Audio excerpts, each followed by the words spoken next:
ये जो मेरे अलावा तुम पे मरते हैं, ये मर के नहीं जाते।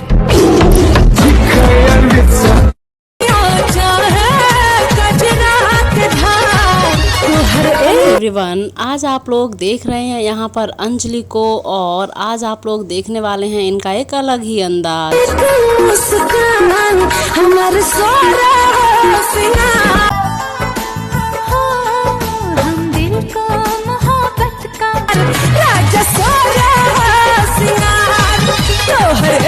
दोस्तों, अंजलि के साथ साथ आप लोगों ने यहाँ पर देखा है शिवानी को, तो आप लोग बताएंगे कि शिवानी का ये अंदाज आप लोगों को कैसा लग रहा है।